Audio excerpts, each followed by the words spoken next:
Now, you may well have heard of Joe Biden's appearance in Vietnam in the past couple of days. It was the end of a big international sweep of tours from the G20. There were representatives from the Biden administration at the ASEAN conference, and then he, of course, stopped off in Vietnam, where the press conference was weird. You may well have, of course, have heard that he needed to go to bed and all the rest of it. But I want to show you just how bad Joe Biden's brain is, just how out of it this guy is, just how he is, frankly, the barely alive corpse that the Democrats will either have to pretend is not really almost dying or dump before the next election.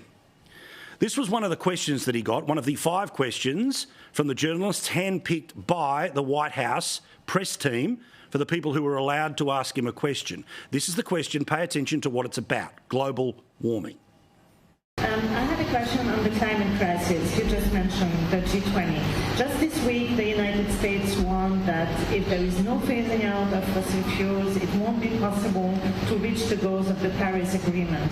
There was no agreement at the G20 on fossil fuels. How concerned are you about this lack of consensus? Now, if you think it's weird that he just decided to duck down, grab a microphone and then start walking around like a televangelist, it gets weirder. The answer to that question about global warming, about the Paris Agreement, about fossil fuels went for 6 minutes. I'll save you the full 6 minutes, but here's some of the highlights of the leader of the free world. Roll the tape. It wasn't so much an agreement that we would try to meet the goals of G20. The United States is going to meet those goals, by the way. And that's why, for example, I mentioned, in the interest of time, I just mentioned Angola there. Angola has the capacity to generate megawatts of energy through solar energy. They don't have the economic means to do that. There is more carbon absorbed from the atmosphere on a daily basis, and I'll look to my friend John Kerry, who's forgotten more about this than most people know. Correct me if I get this wrong, John, but I'm quite sure I'm right. And that is that there's more carbon observed from the air into the Amazon region, into the ground, than admitted in the entire United States on the same basis. There's a lot we can do in the meantime. For example, that pipeline, that railroad we're talking about going across from India throughout the Middle East and the talking about a train now. And all through He's Europe. talking about a train. Hydrogen pipeline there. This is going to significantly reduce the amount of carbon emitted in the air, but it costs a lot of money to put that down. We have the strongest economy in the world today. Right now, today, the United States of America has the strongest economy in the world. Are you okay? In the world. The wealthy still do very, very well. They have no problem. You can still be a billionaire under that system as well. What's he talking about? Taxes, violating it. That's a different issue. Okay, finish up. Aside, so we have.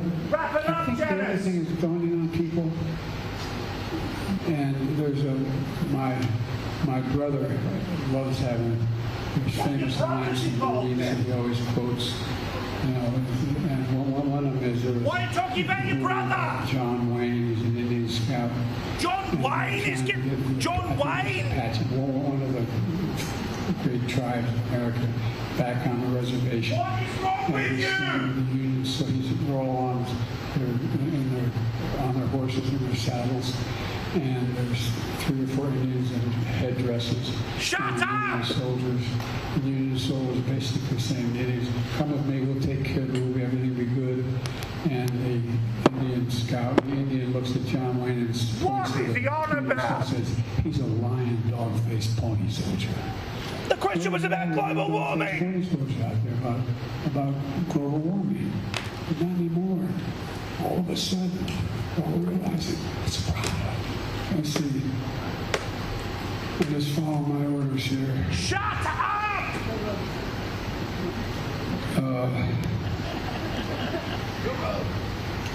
Oh my God.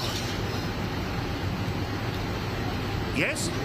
Staff, if anybody haven't spoken. Now I've got a question. Why are you still talking? Anita, VOA.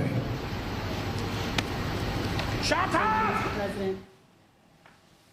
6 minutes. Now, and I get it. There's probably 80 million people who still hate Trump that will vote for him because he's not Trump. But if the Democrats even give a stuff about America, bye-bye, Joe.